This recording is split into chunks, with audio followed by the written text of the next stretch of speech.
মাননীয় অসমৰ মুখ্যমন্ত্ৰী ডক্টৰ হিমন্ত বিশ্ব শৰ্মাদেৱ ডাঙৰীয়া, আপোনালৈ মোৰ এটা কাতৰ অনুৰোধ থাকিলে।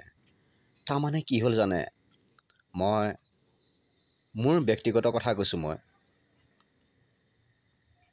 মই ইমান ধনী ঘৰৰ ল'ৰাও নহয়, একেবাৰে দুখীয়া ঘৰৰ ল'ৰাও নহয়। কি কয়, মই হাত ভৰি আছে, সকলো অংগ পতংগ আছে, গতিকে মই দুখীয়া ঘৰৰ ল'ৰাও নহয়। আৰু সম্পূৰ্ণ শৰীৰ যাৰ থাকে তাক ধনী বুলিয়ে কোৱা হয়। টকা পইচা আৰ্থিক ফালৰ পৰা মই দুখীয়া, দৰিদ্ৰ হয় আৰ্থিক ফালৰ পৰা। কাৰণ মোৰ নিজস্ব সম্পত্তি নাই, মাটি বাৰী নাই, আৰু মই তেনেকৈ বাহিৰতেই আছোঁ। বাহিৰত বুলি ক'লে ধৰি লওক ভাড়াঘৰ চাহঘৰ যেতিয়া নহওক, মই তেনেকৈয়ে আছোঁ। সংসাৰ, মই বিবাহিত হৈ মই সংসাৰ কৰিলোঁ মেলিলোঁ, মই তেনেকৈয়ে পৰিয়াল পোহপাল দি আছোঁ। এতিয়া কথা হৈছে কি, মাজতে মোৰ আৰ্থিক অনাটন হোৱাৰ বাবে মই এখন টেম্পু, অ'টো, যিবিলাক যে পেচেঞ্জাৰ টেম্পু হয়, টেম্পু চলাই আছিলোঁ। আজি মই টেম্পুখন চলাই আহোঁতে কি হৈছে, আপোনাৰ আগফালে দুজন ব্যক্তি বহিছে আৰু মাজত চাৰিজন, পিছত বহিছে চাৰিজন। এতিয়া কি হ'ল, ঘপককৈ মোক এনফৰ্চমেণ্ট অৰ্থাৎ MVI মটৰ ভেহিকেল ইনস্পেক্টৰে তেখেতলোকে মোক ধৰি পেলাই আগত কিয় বহাইছ বুলি কৈ পেলাই মানুহকেইজন তেওঁলোকে পিছত বহাবলৈ দিলে। আৰু ঠিক তেনেকৈ মই তেওঁলোকৰ কথা মানিলোঁ যে মানুহকেইজন পিছত বহক, মোৰ কোনো আপত্তি নাই। যিহেতু আইনখন আপোনাৰ হাতত নহয়, আচলতে দণ্ডাধীশৰ আইন, ভাৰতৰ উচ্চতম ন্যায়ালয়ৰ আইন, গভৰ্ণমেণ্টৰ গণতন্ত্ৰৰ আইন মই মানি লৈছোঁ। আপুনিও চৰকাৰ, আপোনাৰো আইন হ'ব পাৰে, কিন্তু ঠিক আছে মই মানি লৈছোঁ। মোৰ ভুল হৈ গ'ল যে মানুহ দুজন মই আগত বহালোঁ, আৰু এই আগত বহোৱাৰ হেতুকে মোৰ ভুল হৈ গ'ল যে মানুহ দুজন টেম্পুখনৰ আগত মই বহাব নালাগিছিলে। গতিকে মই যিহেতু বহালোঁ, মোৰ ভুল হৈ গ'ল। গতিকে এই একমতে কি হয়, মই আপোনাৰ ফাইন ভৰিব লাগে। এতিয়া ফাইন মই কিমান ভৰিব লাগিব? মই তাহানি বুলি নকওঁ, মই আজি আপোনাৰ 1.5 বছৰ 2 বছৰ আগতে আইনৰ নামৰ এখন কিতাপ পঢ়িছিলোঁ। মই তাত লিখা আছিল 50 টকাৰ পৰা যিকোনো অফিচাৰে যিকোনো মুহূৰ্তত যদি চেকিং কৰা হয় গাড়ীখনৰ লাইচেঞ্চ হওক, মানে যিকোনো অসুবিধাৰ কাৰণে যদি ফাইন কাটিব হয়, 50 টকাৰ পৰা 1500 টকা পৰ্যন্ত হয়, নহ'লে জেল হয়, অমুক তমুক এনেকুৱা ধৰণৰ বিভিন্ন আইন আছিলে। কিন্তু মই ফাইন দিবলৈ ৰাজি আছোঁ। কিমান দিব লাগিব ফাইনটো? যিহেতু মোৰ টেম্পুখনৰ আগত দুজন মানুহ বহিছিলে, দুজন মানুহ বহাৰ কাৰণে টেম্পুখনৰ আগত মই ফাইন দিব লাগিব কিমান? অথবা মোৰ লাইচেঞ্চখন নাই, মই লাইচেঞ্চ ল'ব পৰা নাই, কিন্তু টেম্পু চলাবলৈ পাকৈত, অৰ্থাৎ মই 3বাৰকৈ টেম্পুখনৰ 3 হুইলাৰ, যিহেতু 3 হুইলাৰখনৰ মই 3বাৰকৈ আপত্তি কৰিছিলোঁ যে এই লাইচেঞ্চখন মোক লাগে। তেতিয়া কি হ'ল, 3 হুইলাৰখনৰ আপোনাৰ অনুমতি নাছিলে, 3 হুইলাৰ বন্ধ আছিলে লাইচেঞ্চৰ সেই সময়ত, যি সময়ত মই আপত্তি কৰিছিলোঁ, আৰু সেইকাৰণে মোৰ লাইচেঞ্চ নহ'লে। এতিয়া মোৰ লাইচেঞ্চ নাই, কিন্তু মই টেম্পু চলাই আছোঁ। এতিয়া সেই লাইচেঞ্চবিহীন ড্ৰাইভাৰজনৰ ফাইন কিমান হ'ব পাৰে? 50 টকা, 500 টকা, 1000 টকা, 1500 টকা, নে কিমান? 2000 টকা?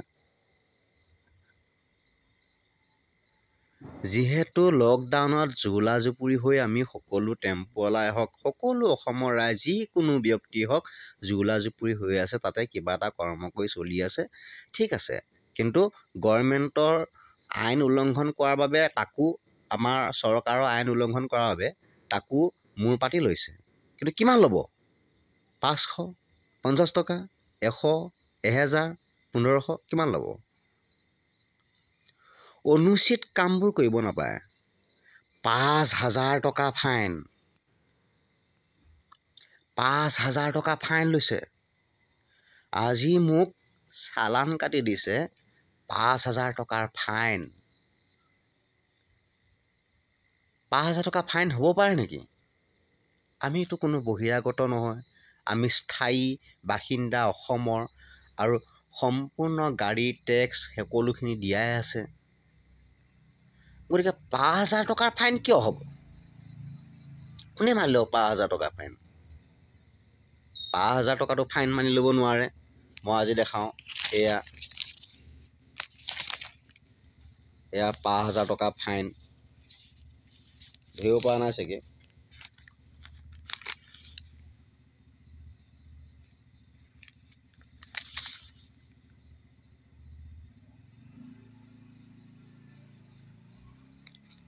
পাঁচ হাজাৰটো ক'ত আছে?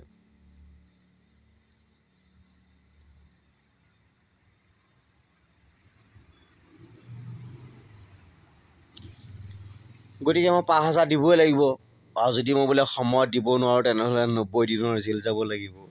গতিকে এই ৫,০০০ টকা ফাইনটো কিয় দিব লাগে?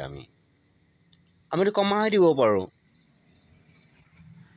৫০ টকাৰ পৰা নিয়মাৱলী মতে, গভৰ্ণমেণ্টৰ আইন ৰুল নিয়মাৱলী মতে ৫০ টকাৰ পৰা ৫০০, ১,০০০, ১৫০০ আৰু তাৰ উপৰঞ্চি হ'লে জেল হ'ব। মানে দিব নোৱাৰিলে জেল হ'ব। কিন্তু ৫,০০০ টকা দিব লাগিব যে।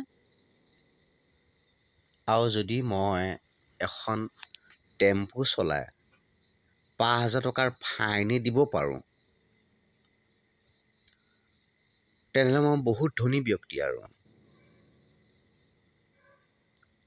মই তেনে টেম্পু চলাবই নালাগে। যদি মই ৫,০০০ টকা ফাইনে দিব পাৰোঁ, টেম্পু চলাব দৰকাৰ নাই। মই টেম্পু চলাই পাওঁ কেইটকা? মোৰ পৰিয়াল আছে, তেওঁলোকে ভাত খাব লাগিব, লঘোণে থাকিব, মই খাব লাগিব।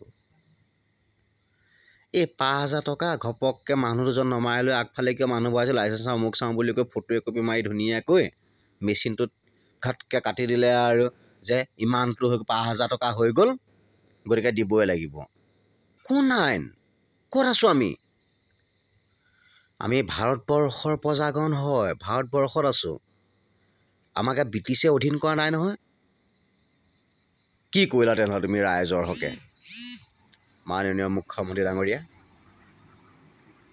হিমন্ত বিশ্ব শৰ্মাদেৱ ডাঙৰীয়া ছাৰ, চাওক অকণমান আমালৈও চাওক, দুখীয়া দৰিদ্ৰৰ প্ৰতি। মই ৫,০০০ দিবলৈ নোৱাৰোঁ। কাটি দিছে হয়, পেণ্ডিং বিল আছে, মই ৫,০০০ দিব নোৱাৰোঁ। আৰু যদি মোক ফাঁচি দিয়ে, জেল দিয়ে, তে আপুনি জানে। গতিকে মই ৫,০০০ দিব নোৱাৰোঁ। মই আজি পোনপটীয়াকৈ ক'লোঁ, মোৰ কোনো ঘৰুৱা শত্ৰুতা তেখেত নহয়। ৫০ টকাৰ পৰা ১,০০০, ৫০০, ১৫০০, ২,০০০লৈকে হ'ব পাৰে, কিন্তু মই ৫,০০০ দিব নোৱাৰোঁ। ৫,০০০ মই ক'ৰ পৰা দিম? কেনেকৈ দিম? লকডাউনত জুৰুলা জুপি মোৰ ধাৰ, গাড়ীখন চলাই কোনোমতে খাই আছোঁ, পৰিয়াল পুহি আছোঁ, মই ৫,০০০ দিব পাৰিম? এইটো কেনেধৰণৰ আইন? এনেকৈতো ফাইন নহয়। তেনে কিহৰ গণতন্ত্ৰৰ স্বাধীনতা ভাৰতবৰ্ষত মই বসবাস কৰিছোঁ? স্বাধীন ভাৰতবৰ্ষ বোলে। স্বাধীন ভাৰতবৰ্ষত প্ৰজাগণে ইমান অপৰাধীন হ'ব পাৰেনে? আৰু মোৰ অপৰাধীও নহয়। গাড়ীখন চলাই আছোঁ, কথা ক'লে বহুত কথা ওলাই আহে।